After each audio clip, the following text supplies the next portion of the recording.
2 Samuel 17-ാം അധ്യായം. ഹൂഷായി അബ്സലോമിനെ ചതിക്കുന്നു.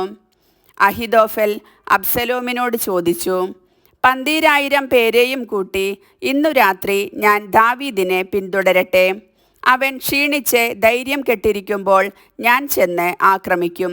കൂടെയുള്ളവർ ഓടിപ്പോകും. രാജാവിനെ മാത്രം ഞാൻ കൊന്നുകളയും. മണവാട്ടി മണവാളൻ്റെ അടുത്തേക്ക് വരുന്നത് പോലെ അവൻ്റെ അനുചരന്മാരെ നിന്റെ അടുത്തേക്ക് ഞാൻ തിരികെ കൊണ്ടുവരും. ഒരാളെ മാത്രമേ നീ കൊല്ലാൻ നോക്കുന്നുള്ളൂ, മറ്റെല്ലാവരും സുരക്ഷിതരായിരിക്കും. അബ്സലോമിനും ഇസ്രായേൽ ശ്രേഷ്ഠന്മാർക്കും ഈ ഉപദേശം ഇഷ്ടപ്പെട്ടു. അബ്സലോം പറഞ്ഞു, അർക്യനായ ഹൂഷായിയെ വിളിക്കുക, അവൻ എന്തു പറയുന്നുവെന്ന് കേൾക്കാം. അവൻ എത്തിയപ്പോൾ അബ്സലോം പറഞ്ഞു, അഹിതോഫലിൻ്റെ ഉപദേശം ഇതാണ്. ഇതു നാം സ്വീകരിക്കണമോ, അല്ലെങ്കിൽ എന്തു ചെയ്യണമെന്ന് നീ പറയുക. ഹൂഷായി പറഞ്ഞു, ഇക്കുറി അഹിതോഫലിൻ്റെ ഉപദേശം പറ്റിയില്ല. അവൻ തുടർന്നു, നിന്റെ പിതാവും അനുയായികളും ധീരന്മാരാണ്. കുട്ടികൾ അപഹരിക്കപ്പെട്ട പെൺകരടിയെപ്പോലെ അവർ ശോഭിച്ചിരിക്കുകയാണെന്ന് നിനക്കറിയാം. കൂടാതെ നിന്റെ പിതാവ് യുദ്ധനിപുണനാണ്. അവൻ അനുചരന്മാരോട് കൂടെ രാത്രി പാർക്കുകയില്ല. ഇപ്പോൾ തന്നെ വല്ല ഗുഹയിലോ മറ്റെവിടെയെങ്കിലുമോ അവൻ ഒളിച്ചിരിക്കുകയായിരിക്കും. ദാവീദിൻ്റെ ആക്രമണത്തിൽ നിന്റെ അനുയായികൾ ആരെങ്കിലും മരിച്ചെന്നു കേട്ടാൽ നിന്റെ ആളുകൾ കൂട്ടക്കൊലയ്ക്ക് ഇരയായെന്ന് വാർത്ത പരക്കും. അപ്പോൾ നിന്റെ പടയാളികളിൽ സിംഹത്തെ പോലെ നിർഭയരായവർക്കു പോലും ചാഞ്ചല്യമുണ്ടാകും.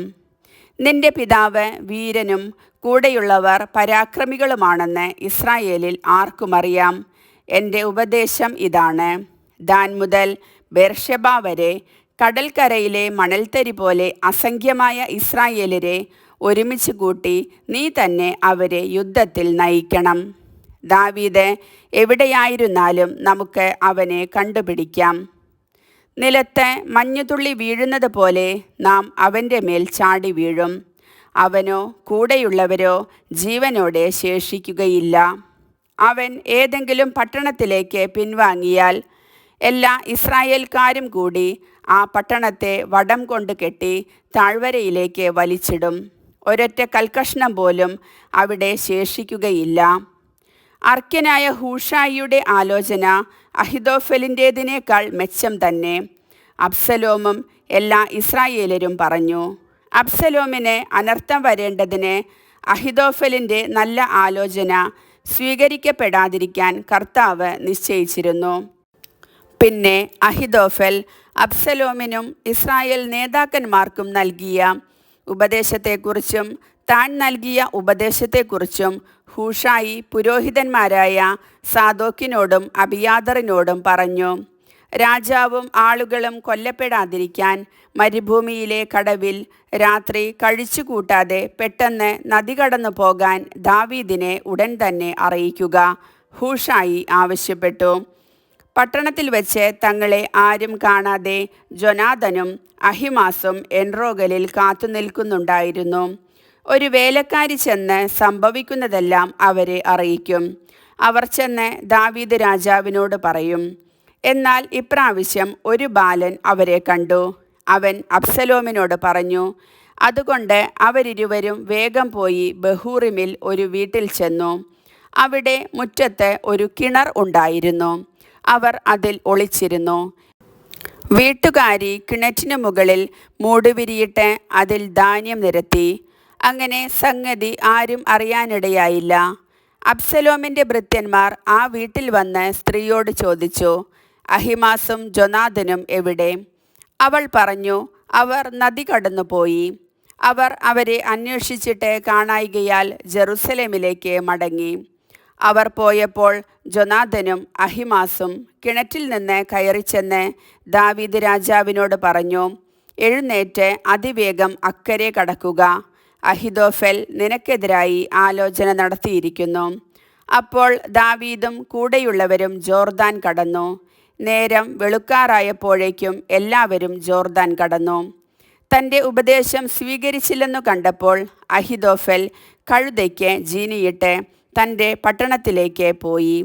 വീട്ടുകാര്യങ്ങളെല്ലാം ക്രമപ്പെടുത്തിയതിനു ശേഷം അവൻ തൂങ്ങി മരിച്ചു. അവനെ കുടുംബക്കല്ലറയിൽ അടക്കി. ദാവീദ് മഹ്നയീമിലെത്തി. അബ്സലോം എല്ലാ ഇസ്രായേലരോടുമൊപ്പം ജോർദാൻ കടന്നു. യോവാബിനു പകരം അമാസയെ അബ്സലോം സേനാധിപതിയാക്കിയിരുന്നു. അമാസ ഇസ്രായേലിനായ ഇത്രായുടെ മകനായിരുന്നു.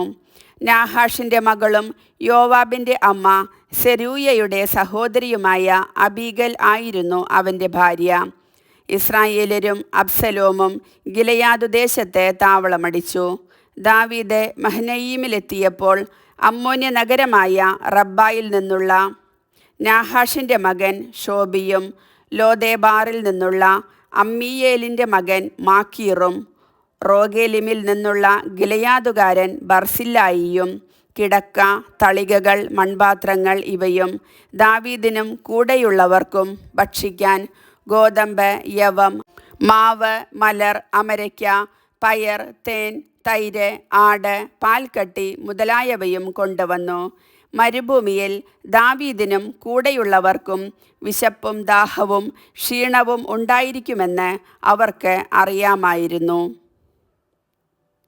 കർത്താവിൻ്റെ വചനം.